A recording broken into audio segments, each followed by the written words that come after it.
교육부의 압박에도 불구하고 오늘 조희연 서울시 교육감은 지정 취소 대상 8곳의 자사고 명단을 공개하면서 자사고 폐지의 첫 단추를 끼웠습니다. 오늘 취소 대상으로 지정된 자사고의 교장단과 학부모들은 강력히 반발하며 법적 대응에 나서기로 해 앞으로 진통이 예상됩니다. 노지민 PD와 함께 살펴보도록 하겠습니다. 어서 오십시오. 안녕하십니까? 네, 서울시교육청이 오늘 14개 대상 가운데 8개 학교의 명단을 발표했어요. 네, 서울시교육청이 오늘 자율형 사립고등학교의 운영성과 종합평가 결과 경희고, 배재고, 세화고, 숙문고, 신일고, 우신고, 이대부고, 중앙고 등 총 8개 자사고가 지정 취소 대상이라고 발표했습니다. 서울시교육청은 해당 학교들에 대한 청문을 시행하고 교육부와의 협의를 거쳐 오는 10월 말 최종적으로 지정 취소 학교를 결정할 예정인데요. 자사고 지정이 취소되는 학교는 2016학년도부터 일반고 입학 전형을 시행해야 합니다. 서울시교육청은 9월 중 자발적으로 일반고 전환을 신청하는 학교에 한해 지난 7월에 발표했던 일반고 전환 자율형 사립고 지원 계획에 따라 행정적, 재정적인 지원을 하겠다고 덧붙였습니다. 네, 대상 학교들의 반발이 심상치 않습니다. 자발적으로 일반고로 전환하겠다 이런 학교는 하나도 없는 것 같고요. 앞으로 어떻게 될까요? 네, 서울 지역 25개 자사고 교장들로 구성된 자사고 교장연합회는 향후 교육청에서 진행하는 모든 사안에 불응할 것이며 행정소송 등 법적 대응까지 하겠다는 방침입니다. 하지만 법원이 자사고에 손을 들어준다고 해도 이미 존립이 불투명한 데다 법정 소송을 이어가야 한다는 점에서 자사고들은 이미 치명타를 입었다는 해석도 있습니다. 자사고연합회는 서울시교육청의 평가와 관련한 모든 정보를 공개하라면서 이번 발표로 인해 생긴 학교의 명예 훼손에 대해서도 법적 책임을 묻겠다고 밝혔습니다. 네. 자, 그리고 이인호 서울대 명예교수요. KBS 이사장 임명 논란이 있지 않습니까?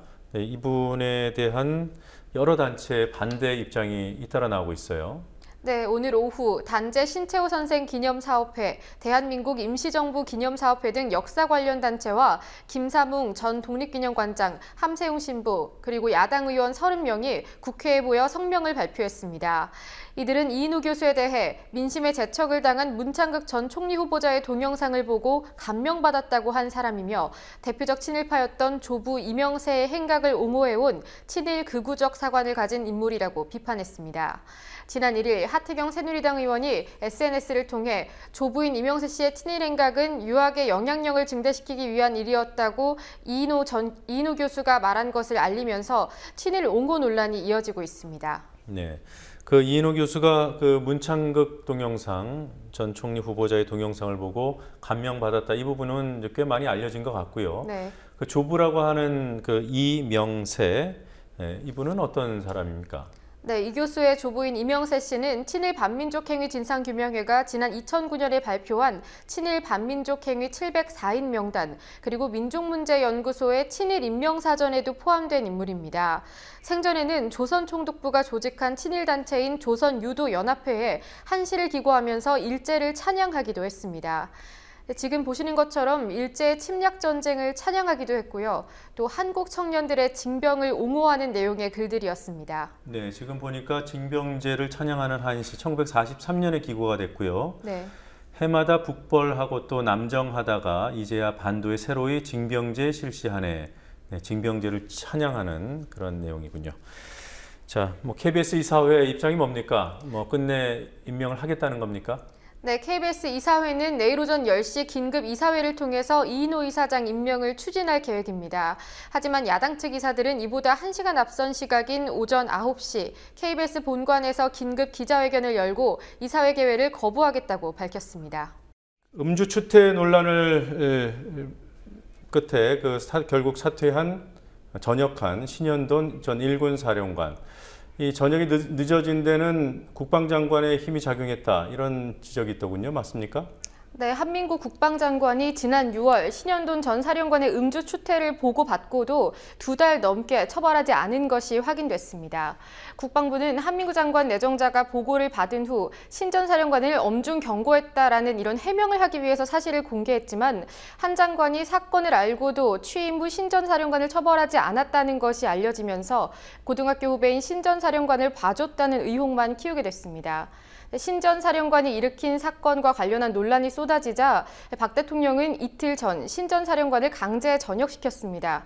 하지만 이 징계 역시 10월 국정감사에서 꼬투리를 잡히지 않기 위한 조치가 아니냐는 비판과 의혹으로 이어지고 있습니다. 네. 그리고 KB국민은행장이 오늘 결국 사퇴를 했더군요. 네, 지난달 21일 금융감독위원회 제재심의위원회에서 이명록 KB금융지주 회장 그리고 이건우 KB국민은행장에 대한 경징계가 결정됐지만 최수연 금감원장이 오늘 이를 뒤집고 중징계를 내리겠다 이렇게 밝혔는데요.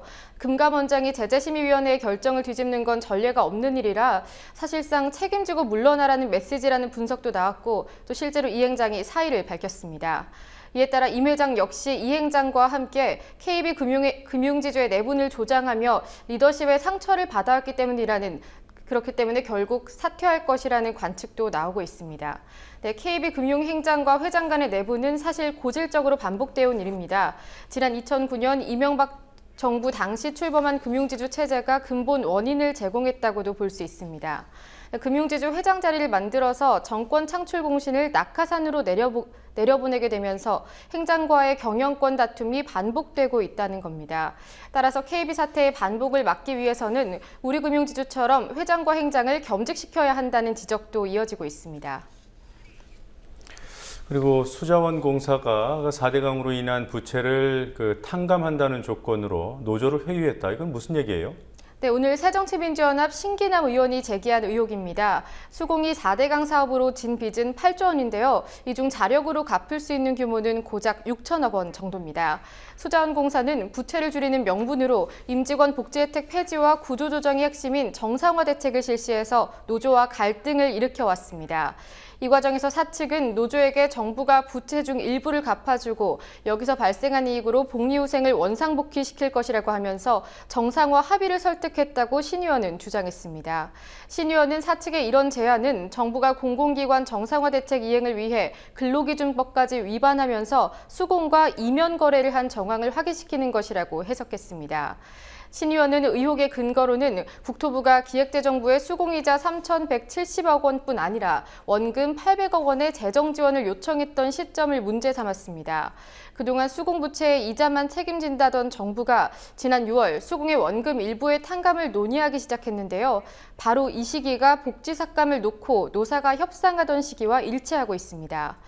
이에 대해 수공 측은 정부와 어떤 계약도 없었다고 주장했고 기재부 역시 부인하면서 수공 경영진이 기대가 담긴 발언이 왜곡된 것이라고 강변하고 있습니다. 네. 그리고 정부가 부족한 세수를 메꾸기 위해서 교통범칙금, 이른바 딱지를 많이 끊고 있다 이런 보도를 저희도 했습니다만 이번에는 아예 교통과태료를 인상한다고 해요. 네, 그렇습니다. 새정치민주연합 박남춘 의원은 오늘 경찰청이 교통과태료 인상을 위해 이미 지난해 연구 용역을 발주했다는 사실을 공개했습니다.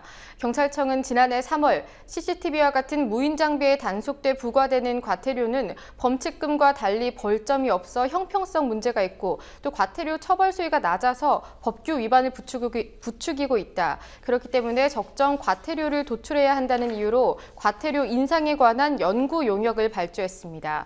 작년 12월 경찰청에 보고된 최종 연구 용역 보고서를 보면 벌점 회피를 위해 과태료를 선택하는 도덕적 해이 문제를 해소하기 위해 과태료는 범칙금보다 최소 5만 원 내지 7만 원 이상이어야 한다고 적혀 있습니다. 즉 교통과태료를 5만 원에서 7만 원 더 인상한다는 것입니다. 경찰은 교통법규 준수율을 높이기 위한 인상 방안이라고 주장하지만 박 의원은 연도별 교통법규 준수율은 평균 85%가 넘는 높은 수준이라며 반박했습니다. 박 의원은 또 경찰의 교통과태료 인상 계획은 교통질서 확립이 아닌 부족한 세수를 메우기 위한 방안일 뿐이라고 비판했습니다. 네, 오늘 여기까지 듣겠습니다. 수고했습니다. 수고했습니다.